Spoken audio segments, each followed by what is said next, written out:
of night. Do you solemnly swear the testimony you are about to give shall be the truth, the whole truth, and nothing but the truth, so help you God? I do.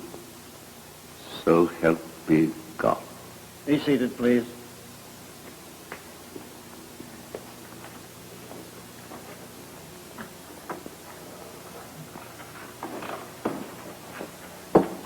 Your Honor, the evidence I'm about to give consists of a letter written by my wife, my late wife, Laura Hillyer.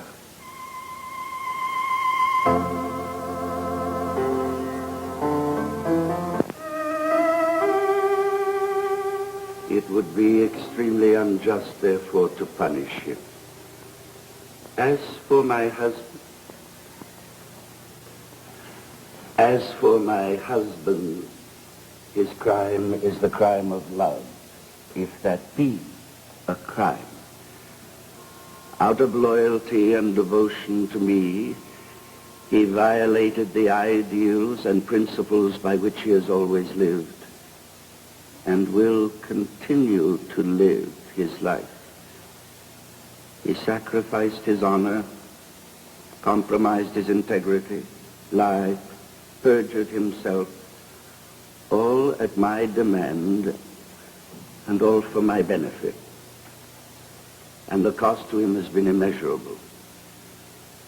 I, his wife, the woman he loves, have already inflicted far greater punishment on him than he deserves. I beg the state to spare him further suffering. Are you able to continue, Mr. Hillyer? Yes, Your Honor, if I may have a moment. A glass of water for the witness, please.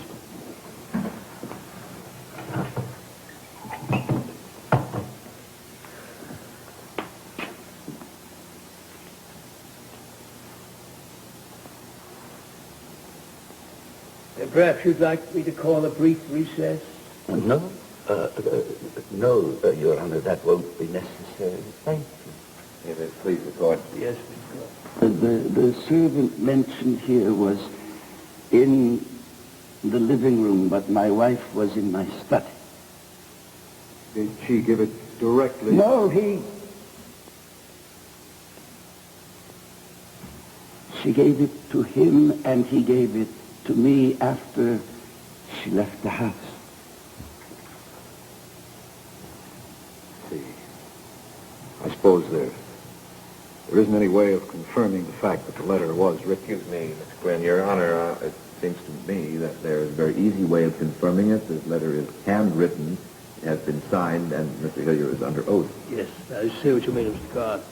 Mr. Hillyer, are you thoroughly familiar with your wife's handwriting? Yes, certainly. And there's no doubt in your mind that the document you're holding in your hand was actually written by her? None whatever. And the signature? Is her signature, Your Honor. I think that takes care of the matter, Mr. Quinn. I agree. Thank you, Your Honor. Do you wish to go on reading, Mr. Hillyer? Here? I now wish to recount in some detail the reason why I murdered Rick Oliver and the circumstances under which his death took place. He was my lover. He became my lover nearly 3 months before the night I killed him. I must add, not by way of extenuation, but only so the truth will be known, that I had never before been an unfaithful wife, and that I had never expected to be one. Time and again during the period when Rick was ardently pursuing me, I assured him that I was unable to cope with an illicit affair, that such a thing was alien to all that I believed in, all that I held sacred, and so it was.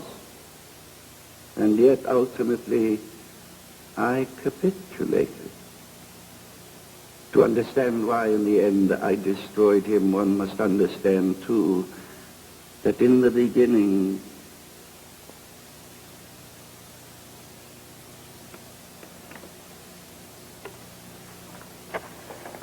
I loved him. I loved him deeply, intensely, passionately.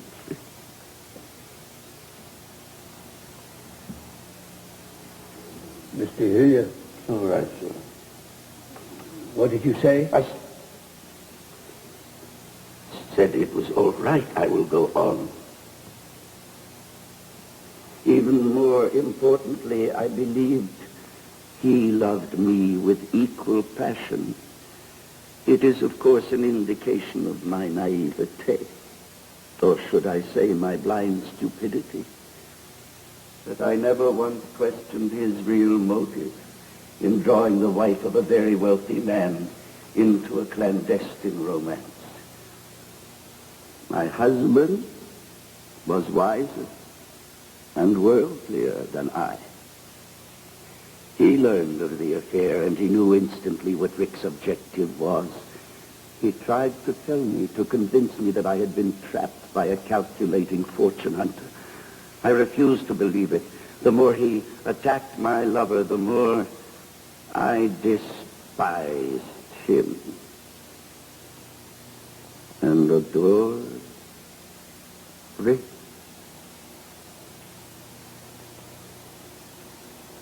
And a night came, the night that Rick was to die, when I decided my marriage was at an end. I was ready to reject everything that had ever been dear to me. My honor, my good name, my worldly possessions, my home, my husband.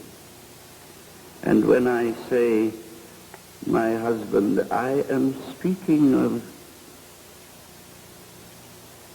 Orin Hillyer, a man of such warmth, such gentleness, such tenderness, such infinite kindness, and boundless charity.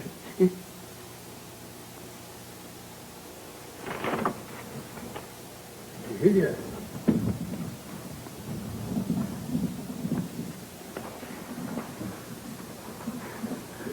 You're ill.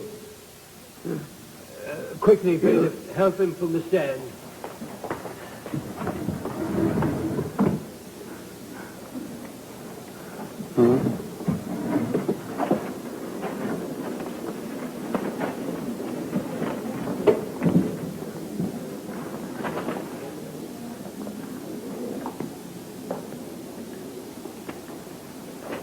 Did I tell you the woman who wrote this letter, my wife,